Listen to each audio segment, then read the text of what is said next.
All right, so I am here with my good friend Justin Stoddart. I've had the pleasure of being on his program a few times, and Justin has really a great way of looking at the world. He's a market leader. He's somebody that people turn to for advice, for counsel, for coaching. He's got a great podcast called Think Bigger. Justin, welcome to the program, my friend. Thanks, Jim. Always so good to spend time with you. I really appreciate the offer. Super fun to be on your show. I love this. Yeah, man. So I'm just launching. You've been doing this for a while, but we've got, you're my fifth guest. So welcome. Thank you so much. And I'm honored. Yeah, man. So let's give the audience a little background on who you are and where you're working and what's going on with you. That sounds great. Yeah. So my background, I was a high-end home builder from 2003 to 2009. I'd been raised by entrepreneurial parents. And so really the only path forward for me was owning my own business. And I got to about 2008. In fact, I just did a post on this yesterday because it was exactly 12 years ago. My 12-year-old son was born.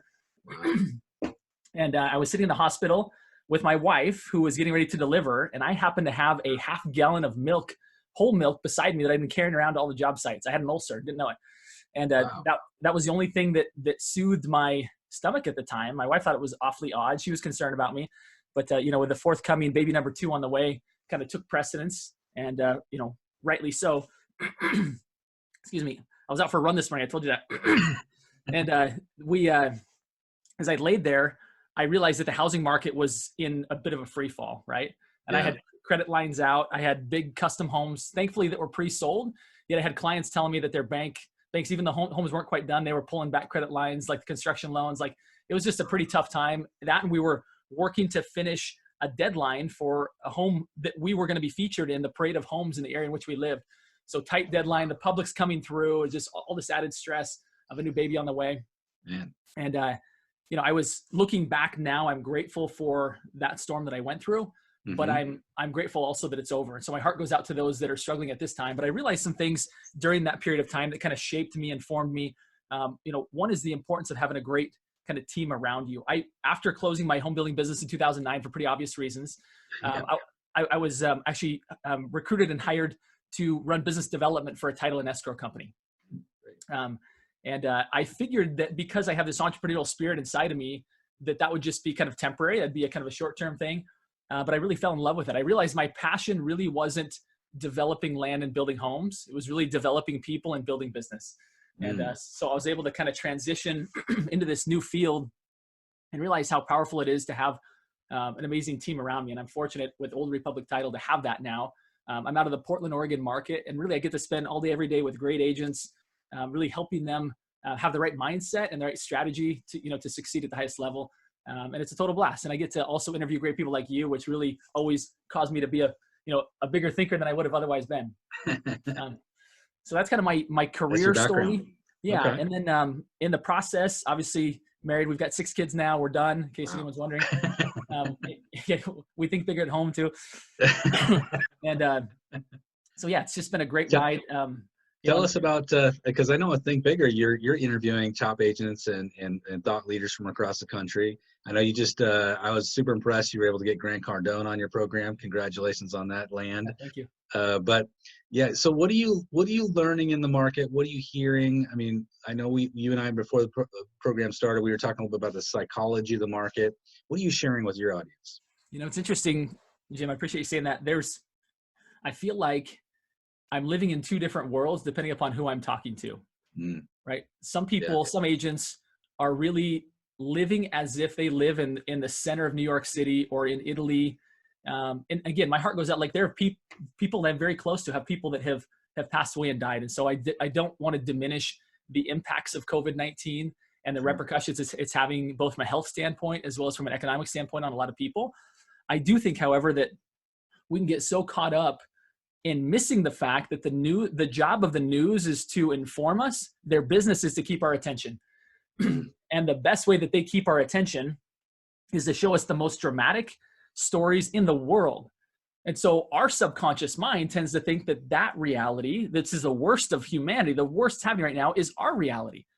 And you living in Southern Oregon, to me, even in Oregon, like Oregon's fared very, very well amidst all of this. Again, it doesn't mean that people still haven't been impacted. But again, when I talk to some people, it's as if the worst of everything financially, economically, mentally, emotionally, all that's been happening to them. And maybe they're just more empathetic people than I am, you know? But I do think from a mindset standpoint, we can begin to separate a little bit, right? Our heart can go out to people, but our mindset can be really focused on opportunity as opposed to, you know, the kind of the weaknesses or the threats, you know, in the marketplace right now. So then I talked to other people. Actually hosted a top agent mastermind this past week, and I had an agent go off in a good way. She talked about how much opportunity there is right now. Yeah. And you know, I've spoken with her and others, and I think there's a group of agents right now. They're in that spot, like probably, you know, some of them, because they are at-risk individuals, like they're really saying it's time to retire. Like, I just can't be out in the public touching door handles everywhere, you know, like it's time. And then we also have a group of people that just are not in that group, but they're just not, they're thinking like this is more of a vacation. Like, it'll come, right? And so I see agents that see opportunity and seize opportunity with an optimistic attitude that really there is right now more than ever a focus on the house and the home, right? We're all forced to be inside these four walls like night and day. And so I think the housing industry is going to fare very well. I'm seeing that both from, you know, really high, you know, highly informed economists, just to the conversations I'm having with everybody, is that all of a sudden this place better be right. Because if I'm going to have to be stuck here and work here, I'm going to either need to make some changes or actually move and make some changes. And so again, I see people recognizing that fact that, boy, a lot of people out there need help with their housing, and that's what I do for a living. And so they're emitting that energy into into social media, on their phone calls, just in how they're showing up in the world, even in their own mindset. And it's attracting clients. I've got clients that say they're busier now than maybe they would have been had COVID not happened. Whereas others are like, this is the end, you know? So I think it's kind of this concept that we discussed before, which is even more important than the global economy, the national economy, your local community economy. It's your personal economy. How are you showing up in the world? And what is that doing to your possibilities? Yeah, love it. You know, it's interesting you brought what you're saying there about the opportunity in the market. I just read a study this morning from USA Today, which is that 1/3 of Americans are now seriously consider moving out of populous areas into less populous areas. So you think about that and you say, first of all, if you're in a populous area, you know, where's the opportunity? Well, the opportunity is you're going to get more listings because people want to exit that market, right? So there's a listing opportunity. On the flip side, with buyers, if you're in a less populous area, there's an opportunity for a surge of buyers coming to your market. So I think, you know, it's all in how you're, you know, glass half full, glass half empty kind of approach. I love what you're saying. Yeah. People, I totally agree. I had this conversation yesterday with an agent that the thought right now of, again, people who had downsized, move out of the suburbs. I don't want the lawn. I don't want, you know, the care. I just want to like be in a building where I'm close to everything. Everything's walkable. Now all of a sudden they're looking at it differently. They're like, I'm in a shared elevator. I'm touching all the same door handles. Like, you know, I don't want to get trapped in it. It's like being on a cruise ship, right? Like, who wants to be on a cruise ship right now? Right. And so I think I agree with you that there are going to be people that are there that want to move out, you know, and other people that, you know, they see this as an opportunity to actually buy in those, you know, urban markets. So again, I see a lot of movement in real estate coming, and I think it's starting, like the ground's starting to shake right now because people are kind of past the fear point. They realize, like, you know, a vaccine's in the future. This isn't going to be a forever thing. Yeah. And, but in case we get like shelter in place again, I definitely need to be able to love where I live and love where I work. You know? Right. So you coach a lot of agents. What do you say to an agent that says, okay, I love it, I can get my mindset around it, but what do I do? Yeah. What do I do right now, right? So what is your advice to somebody who's coming to you with that kind of question? You know, the agents that I tend to resonate with. So when I had my home building company, I was coached by Buffini & Company, right? That like it's very much a referral-based business, kind of like a, you know, sustainable type business model. I know, Jim, you probably offer some of the best coaching in the country. I've listened to your stuff, like legitimately fabulous stuff. And the things that great coaches like you teach, right? It's about building business that's sustainable, about building a relationship business. Yeah. You know, and I see a lot of agents right now who are thinking that everything that they used to do for their clients from a relationship standpoint, they can't do. Like they're canceling client events. Well, I can't do coffee meetings. I can't do lunches. I can't do pop buys. And I'll tell you what, I had 2 pop buys at my personal house yesterday. One from a client, right? One of my clients, and then one from my, you know, our VP of sales, and we kept distance, but it was so good to see a human. You know what I mean? Yeah. And Yeah. the one brought by a flower basket and some Mm-hmm. candy for our kids, Love it. like speaking our language, right? Right. The other brought by a puzzle. And I Uh-huh. thought, what a great idea. My kids have a slight electronic or technology addiction by now. Like a puzzle sounds awesome. Yeah. Slow So things down. yeah, so pop buys are on, right? Should you Yeah. sanitize the stuff? Sure. Should you maybe call in advance? Say, is it okay if I come by? You comfortable with that? Yes. Mm-hmm. Yeah. But there's a lot of people that will like love a pop by now more than ever. It's like human life, right? I'm not on the moon. This is great. Yeah. Go ahead. No. I was just going to say, right along with what you're saying, I think, when you're talking about canceling coffee and things, now it's virtual coffee, now it's virtual beer, now it's virtual meetings, right? Yeah. So it's just in your mindset of how you're approaching everything. You got to shift, you got to pivot, but you have to adapt, right? It's all about systems and adaptation. Here's what I'm teaching some agents right now, Jim, and you appreciate this because you just nailed it. I actually did this top agent mastermind, had canceled it. And afterwards I was like, what am I doing? This is like the time where we need each other the most, right? Right. So I found a vendor here in Portland that was willing to deliver lunch simultaneously to like 20 different addresses. And they're doing it, as a way to keep the doors open. Yeah. And so I reached out to all my agents. I said, look, I need your address, your phone number, and your choice of one of these 4 choices. Love it. It was like a 10% gratuity, but they were willing to do it because, what else do they have right now? And I explained to the agents, like, I know you probably don't need lunch, right? We probably have pantries full of food, but this is a way for us to support local business. Right. And so they were like, I'm in. And it was so cool because we're all being invited to these Zoom meetings. Everybody automatically gets lunch delivered to their door like a half an hour before. And awesome. We're all sitting there across from each other as if we're in the same room and had a 90-minute conversation. So we've done that twice. So I had that idea. I've gone now back to all the agents in that mastermind, or I'm working on going back through them to say, what are you thinking that you need to cancel that maybe you don't need to cancel? Yeah. And so we're talking about call Grubhub, find a coffee shop that will deliver coffee to your top 10 clients and do a virtual coffee, right? Love it. It's not the fact that we bought a $12 to $15 lunch for people. That wasn't the game changer. For me, it was, how do we demo what really top-notch customer service looks like right now for all these agents, and then teach them how to do it? Yeah. And so because they'd experienced that, I'm like, just like I had lunch delivered to your house, and like, it wasn't, it was $12, right? It's not a huge deal. But the fact that like we somehow figured out a way to do it despite the circumstances, it meant a lot more. Like the emails and the text messages and the kind of notoriety that I received from that group back for that simple act.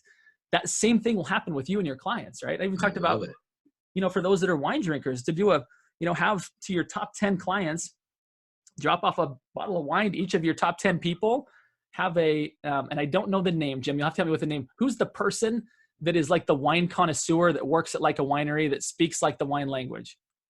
The sommelier. I think that's how you pronounce it. I'm probably wrong. That's exactly the word I'm looking for. I could have never pronounced it in 100 years. But have somebody like that, right? To come on and talk about it. Like all of a sudden, it's like you're on wine tour, but everyone's in their own home, Love it. Brilliant ideas. Had another agent this week she started off with it being 30 of her past clients went to like a very popular place in her area and negotiated with them to have 30 lasagna dinners ready for people to swing by and pick up, to support this local business, to support people. Ended up having 80 people. Wow. And she couldn't turn them down. And she does about 100 homes a year. So she's a big producer, but I mean, it could be 5 people, it could be 10 people, right? I mean, and you think about like what people need right now. Do they really need food? No, but do they need a reason to get out of the house? I've actually heard it said that, that COVID-19 has turned us into dogs. We roam around the house looking for food, and we so excited about car rides. and so this is like a way to get people out of the house and go pick up dinner instead of like doing takeout or making food again, right? Right. That's so awesome. What a bunch of great ideas, man. I love these. Fantastic. So I'm just, again, seeing some people that are making their own economy, right? Well, others are sitting on the sidelines saying, I guess I got to cancel my client events. Think outside the box, there's still ways to do it. It might look a little bit different, but I do think that for those that are relational, for those that have those relationships, I'll tell you that the mileage that you'll get out of a pop by like that, or out of a coffee meeting like that, they'll be telling all their friends and neighbors, and pretty soon everybody that's looking to move is going to hear about you. You know, I mean, it's just, if the goal of marketing is to stand out, there's never been a better time with little pivots like that to really set yourself apart and be phenomenal, you know? I think what's interesting about that is you're going to have 70–80% of the agents going into hibernation mode, which that's what they're at. But when you stand up and are a leader in the market and you innovate, people will never forget that kind of thing. I think that is what's going to really define us after the event, even as much or more than during the event, which I think is really amazing. Yeah, 100%. So let's talk a little bit. I'm curious too, because I think when people hear that you have 6 kids and you are a successful guy and you're still running, you know, you're in business, you're running, you're an entrepreneurial, you got a podcast, you're doing all these things. You just went for a run this morning and right before this. How do you manage your time and your day within COVID-19? 6 kids. People are struggling with time management. I'm curious how you're doing it. You know, I think you have to find a quiet place in your house. Like, whether it's you go into your bedroom and close the door and set up a desk inside your master closet. Like, you know, I mean, to extreme side, I think we have to have some place we can call quiet, right? Yeah. I was fortunate yeah, exactly. And I was fortunate to build kind of like a little mini ADU that was more a storage unit that now works perfect. So I'm grateful for that. Like, I realize that's not everybody's situation, right? Everybody doesn't have your situation, but whatever it is, you've got to create something, right? Yeah. And so my wife was actually the one who exiled me from the house because she got tired of me giving like evil eye looks to the kids, like, I'm gonna call. She said, I'm gonna move you out to the shed. And I was like, oh, that's got too much stuff in there. So she took it upon herself to kind of weed everything out. So again, find a quiet place, find your place. And then, you know, it's got to go back to just the principles of, you know, of simple time blocking. As hard as it may be to actually execute on, again, I think the rewards, because it's hard for everybody right now because there is so much distraction, it's going to take less to actually really stand out, to actually reach out to people voice to voice, you know, to actually write the personal notes, to go do the pop buys. Like, if you would if you were to allot points, and I realize this isn't a way to keep track of a relationship business, but just to create maybe an illustration. If in the past, and like, if you were to consider like a relationship with a client, like a ledger, right? And you're taking withdrawals and hopefully adding tons of deposits, right? Of like good things that you're doing for them and ways you're helping them, right? Like a personal note in the past or a voice-to-voice phone call might've been worth 1 or 2 points. Now it's worth like 5 or 10 points, you know? Right. Yeah. And so as hard as it may be, I think probably adjusting your work schedule, right? Like getting up earlier so that you've got time to maybe get the kids started on homeschool stuff. You know, and I think having lunch breaks. I think there's also kind of some magic in this time right now. I know for me, I would have never been able to yesterday on my son's 12th birthday, go for an hour-long bike ride over lunch. Yeah. And so I think part of it is actually enjoying the moment, you know, not to the point to where you're hibernating like some agents are doing. Like, get up early, get after it. Yep. And then go for walks in the evening, go for bike rides, do stuff that you wish you would have always done. Yeah. You know, people always say, if I only had more time. Well, right. You got it. Now that you're not having to, you know, tack on 30 minutes to each appointment because you're driving to and from, right? And you're not having to spend, you know, time, you know, with all the commute and the commitments that just used to be a part of your day. That's all been canceled. Like, life's given each of us the ability to really determine if it really was about time, right? Yeah. Or if it was about something else. About that is, I was just talking to my wife about this. We were taking a walk last night, actually, and we are talking about how we live about 35 minutes from where we work. So every day when we drive there, that's 35 minutes, call it 30 minutes. And then we drive home, that's an hour, right? So between the both of us, you know, it's 8 hours a week that's invested in drive time minimum. That's not, you know, us doing anything else during the day. That's just straight up drive time. And just to your point, like, you know, time is our most valuable asset. And now we've been given back a minimum of 8 hours a week. Like, that's a full work day. Like, where are we going to invest a full work day? And what can we get done in a full work day? I mean, that's a lot of time. And it's just, you know, we don't want to squander this, because what's going to happen is we're all going to go back to work at some point. And we're going to look back and say, geez, why didn't I invest that time? Right? Yeah. It's interesting. What a gift that was. And I hope that all of us are making some permanent changes as well. You know, I know for me, again, very similar to you. I had a 35-minute drive into my office on the way in, 45 minutes on the way home. It's over, close to an hour and a half a day in the car. Yeah. And I'd use that for, for calls and podcasts, et cetera. But I'll tell you what, each of my appointments that I would have with agents, I'd tack on probably 30 minutes each way just to be sure I had time to get to and from in different parts of Portland, right? Traffic is not good here. Yeah. And now all of a sudden I can schedule like on the hour, every hour, right? And I hop off 3 minutes, before one appointment, I'm hopping on the next. And I was actually talking with an agent yesterday, and she was wanting to move. She wants to continue her business despite being kind of at risk. And so we were role playing like a Zoom listing presentation, and afterwards she was like, Justin, I can do this. I'm like, you can do this. And I was showing her, the screens and stuff that, that she kind of needs to keep up, and open up and cancel, and not show, and kind of showed her how to clean up her bookmarks on her internet browser, just so it looks nice and clean. And she's only showing stuff that's not a distraction to the people. And, I think you can get somebody in your office, if you're in my area, I'm happy to help.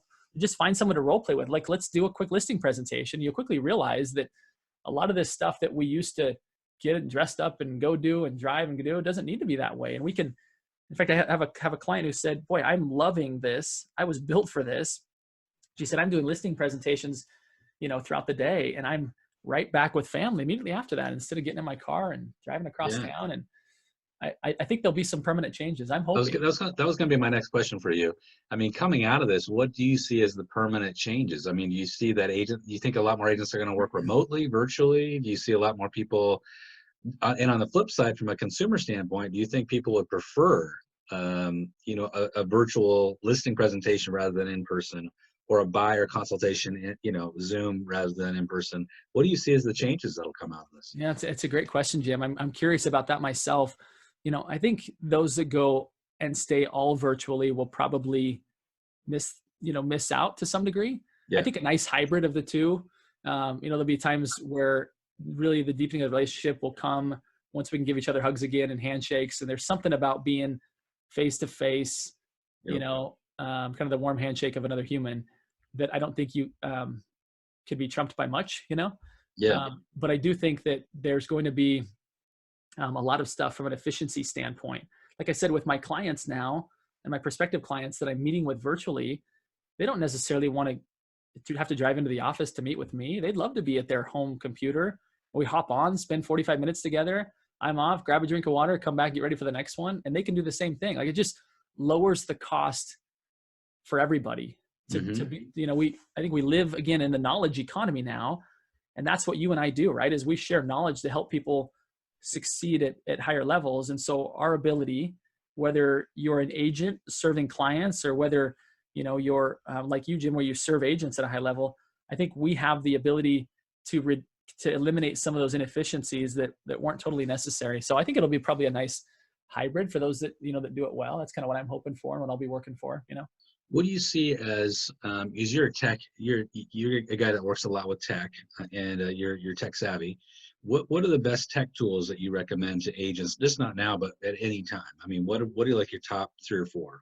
Yeah, no, it's a good question. I think I think anything that allows you to be the human, like the very best side of you, right, to more people, and to those people at a deeper level. So obviously Zoom, I think we can all, go without saying. I think having, from a technology standpoint, just being sure you've got decent lighting and a decent microphone. You see some agents and, their Zoom camera looks like this, right? And you're like, right? I mean, sometimes it's just taking the technology and just, even again, having time to learn it and sit across the camera from another agent in the office and just say, okay, how does I look? Now, what about behind me? Is this a distraction at all? What about and just have people kind of talk through how to best use the technology that's there, Again, I just upgraded my phone. I'm going to kind of go down to some basics. I had an iPhone 7. I just upgraded to the iPhone 11, not because I chose to necessarily, if my iPhone 7 died. So I was like, okay, it's time. Time to go. And my goodness, like the camera is so much better, right? Yeah. And I think people right now, the goal of social media is how do you stop the scroll? How do you get people to stop and engage with your message, you know? Right. And I think imagery is so important, you know? I think less text, or text that's a little punchier, that stops and gets attention, you know? So I use, I'm loving that from a standpoint of it's more appealing to the eye. Me and my assistant, we use Canva a lot, canva.com. If you're not familiar with Canva as an agent, you can create some really great social media infographics. You can take stuff that, you know, you see a lot of agents who will take like the market action report, right? And it's kind of like a summary of what's happened in the market, days on market, inventory, all that stuff. And they'll post it online just as is. And to me, there's so much fine print there that the average consumer isn't going to look at that.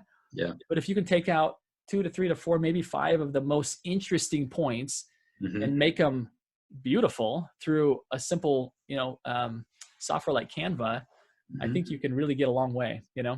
Yeah, I love it. As far as getting people to absorb what you're saying. So just kind of some simple tools like that people have probably heard of. There's actually another one that I've, an app that's called Story Swag. Story Swag gives you the ability to create, again, with your Instagram and your Facebook stories. It adds a little bit of music and some text and a little bit of graphics. You can take 3 or 4 pictures and it looks like a cinematic movie instead of just pictures. Nice. It's like $5 a month, you know, for the kind of the pro version. There's another app that I'm using now called, if you're on YouTube, and again, I don't know how many agents are there, but there's an app called TubeBuddy. And TubeBuddy gives you the ability to do a keyword exploration search. So you can go in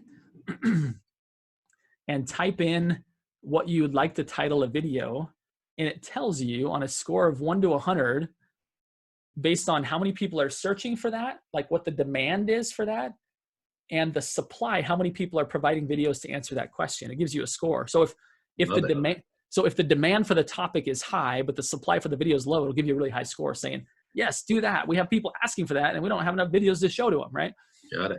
And so TubeBuddy gives you the ability to really go in and identify not just what I should be doing on YouTube, but it even gives you the ability to, like, what should I be talking about? What are people Googling right now? You know? I love it. That's a great one. I think that's a helpful tool. Just sometimes we're wanting people to be interested in the topics that we want to talk about. A much better strategy is, what are the interests? What is it that they're talking about, or what is it that they're interested in? How can I just talk about that? Right. There's another site that's similar when you're writing. It's called buzzsumo.com.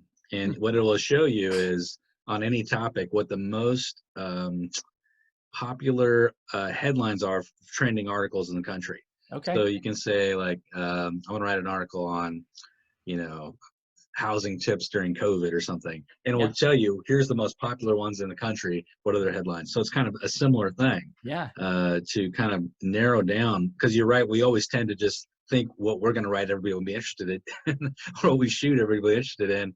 But as you and I have learned in podcasting and, you know, doing the things that we do, it's not necessarily true. Yeah. In fact, I mean, here's kind of case in point on this. This past week, I had a nutritionist on my show, and that would have been like the last thing that I'm like, yes, we're all overeating from our kind of COVID, you know, we got this COVID body we're fighting, right? Which is like this or quarantine body that, you know, that we're fighting. But I'd be like, I don't really think a lot about nutrition. Like, I try and be healthy, but it's not like something that's like always on my mind. Right. But through this keyword explorer, I realized, like, real estate agent nutrition was like a really searched for term. Wow.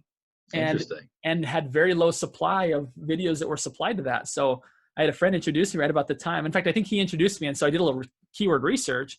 I was like, yes, she'd be a great guest. Please, please, you know, make an intro. So now in fact, you'll see, you know, for those that follow me, you'll see this week we've taken that video and we're, you know, cutting it up into, you know, a bunch of different slices. How much water should you drink?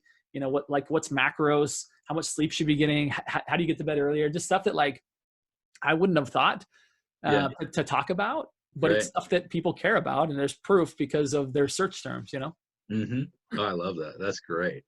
And, applying that to, as agents, we're supposed to be putting out content that's interesting to our consumers too. Yeah.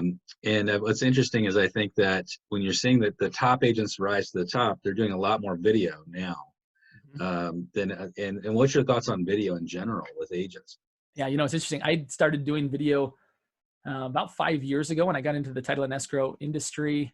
And it was interesting how I didn't know what I was doing, and I wasn't very good.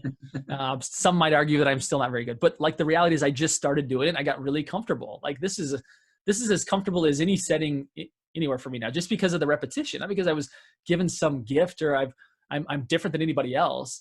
Yeah. Just started doing it. And so I think some people like do a video and they make a mistake of like watching it and critiquing it. They're like, I can't.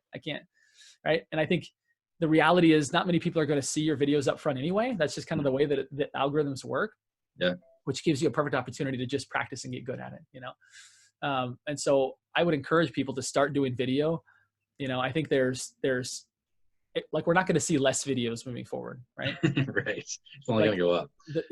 Like the demand for it, again, the way technology is going, how good like phones are getting, like that's only going to be a trend to have more video. Yeah. And I think if you've been on the sideline, like get going. If you're dipping your toe, get going faster. I started doing a live video a day probably 4 years ago.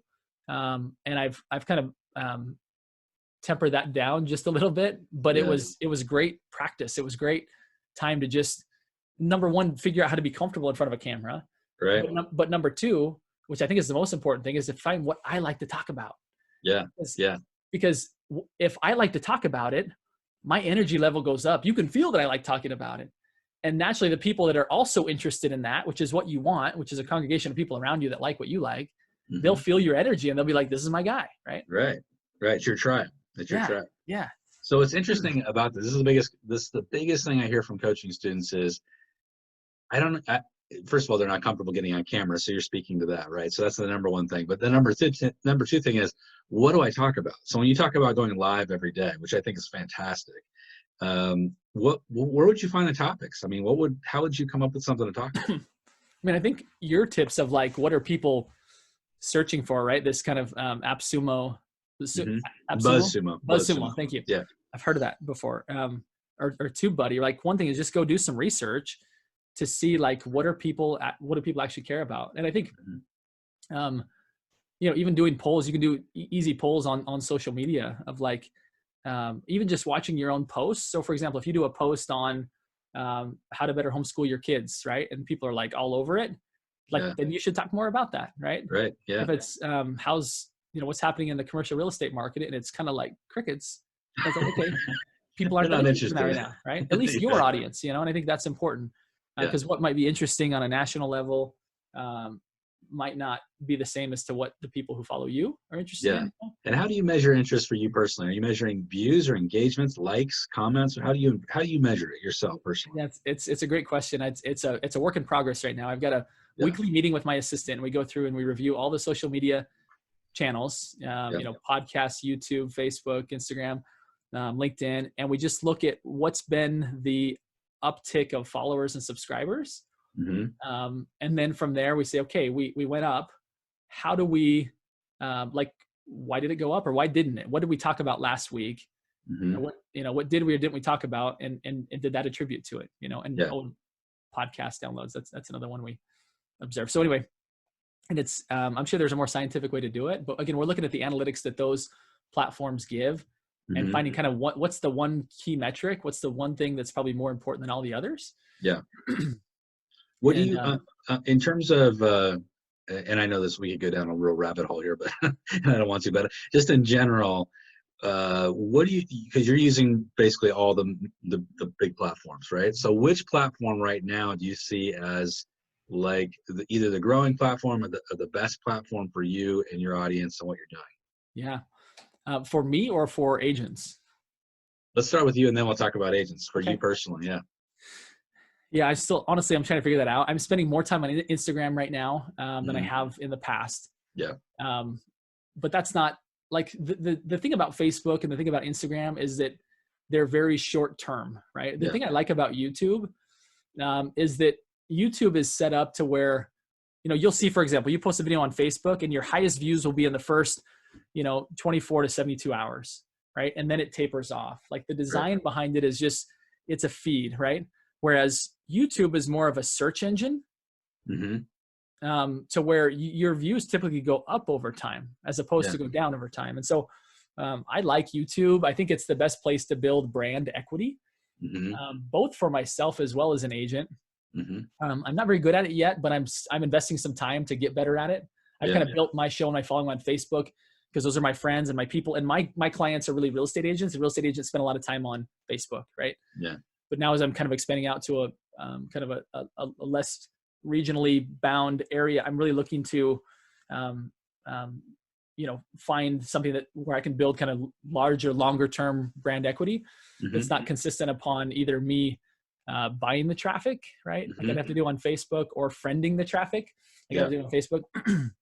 So I think YouTube is a great place for agents to be, especially if you can get specific on your geographical area and what people that are buying and selling are thinking and doing and asking and typing in. You can really own the space pretty quickly because not a lot of agents are doing that. I've got some friends that offer some kind of high level YouTube tutorials, and I've just seen their businesses blow up as a result. I think YouTube's a huge opportunity for agents. Very few agents are comfortable with video, and then very few of those are actually on YouTube consistently. So I think it's such a massive search engine that's underutilized for agents. So I agree with you 100%. But in general, for agents, what do you think the best platform is? I think because they're relationship based. Facebook's about people, Facebook or Instagram. And I think probably it's based on your demographic. If you're 40 or over, I think Facebook's probably the place to be. Yeah. If you're under that, I think Instagram is the place to be, and really use the tools well, like the stories, like you can get really creative on, again, it's about mind share. And if this is the new real estate, right? I don't know if you can see it here because of you can't really see it. But like the phone, right? The screen on your phone is now like prime real estate, right? And like location. You look at what are the apps that people are looking at, right?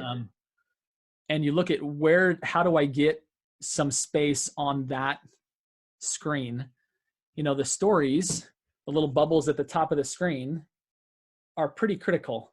Yeah. Because they're front and center, they're prime real estate right in front of people. So if you can, I would encourage people to really invest some time in getting good at Facebook or Instagram stories.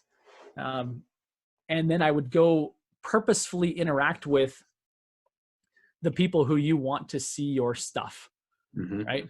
So your top clients, that have a list of your top clients open in your CRM, and I would cross-reference that and be sure I'm following and friending them in these, on Instagram and or Facebook. And then I would purposely go interact with their comments. Again, be interested in what they're talking about. Engage. Yeah. And then what will happen is because you do that, the algorithms will register that you guys are actually friends, not just Facebook friends. And your stories will start to show up first on their feed. And you will have earned your way into having prime real estate, in this game of mind share, which I always tell people that if you want people to use you to buy and sell real estate, then you need to own a piece of real estate in their brain. And right now, a great way to do that is to be front and center on their screen when they open their favorite app. Love it. Oh, those are amazing tips. I mean, I really like that. And that's the important, that you gave them the best description of why stories are important I've heard yet, which is all about the real estate. Because I think what happens with agents, even myself, is I'm always measuring stories against posts because I think to myself, well, it's going to go away in 24 hours. Yeah. I'd rather have my post stay there. But they're going to scroll past that in 24 hours anyway and never see it again. Yeah. And you got it. Too. Yeah. So you might as well put it somewhere where they're much more likely to see it. Yeah. Not to say that you shouldn't be posts as well, but that is a really good description of that. I think that's amazing. Justin, if you could give somebody one piece of advice going forward for the next 30 days during COVID, what is it? Yeah, I think it's going to be my signature advice to myself and all of us, which is go think bigger. people need you right now. I really see real estate agents as playing such a critical role in our society, even more than ever right now, because the home has again become such a central point of everybody's home and business life, that people are trying to figure out how to get to the right spot for them, right? The best spot possible for what their budget affords. And they need leadership. You know, I'm a true believer that the highest form of sales is leadership, and that this world, your communities need your leadership. I think agents know people, their clients, better than most. They know where they live. They know how many bedrooms they have in their house. They know why they have that many bedrooms. They know where they work. They know how much money they make. They know, like, you just know so much about people. Yeah. I don't mean that in a creepy way, but that gives you the ability to connect with people at a deeper level and serve them at a deeper level. You know what's happening to their business right now, or you very easily could know. Mm-hmm. And then you have 100 other people who are in some career or business that you could potentially connect them with to help those people. And I think using this time to really solidify your value, whether it be through helping people with their housing needs or helping them with all kinds of needs, like leadership matters most during difficult times. Mm-hmm. And if sales is leadership, then you are needed now more than ever. And I would just encourage you to not to even unsubscribe from Netflix if you have to, right? I know it's probably like fighting words for many, but but like again, you're gonna look back on this time and realize, man, that was a real opportunity, and what did I do with it? And not just professionally, I think personally as well. Mm-hmm. And I would encourage you to go think bigger. The world needs you to think bigger. We need you to lead. Yeah. So step up. Love it. Now, Justin, where can people find you and all the great content you're putting out? Yeah. So really my name, I've kind of positioned it to where my name is kind of easy to search, Justin Stoddart, and it's probably up on the screen, or it'll be, but justinstoddart.com is where you can go get kind of access to the different portals or your favorite social medium. But if you search that or Think Bigger Real Estate, any of those will lead you to me. So. Awesome. All right, buddy. Thank you so much for all your time, your generosity. You dropped a lot of great nuggets here. I took a couple of pages of notes. It's always a pleasure to have you on the program, my friend. Such a pleasure. Thank you, Jim, for the opportunity. What a privilege. Thank you. Okay.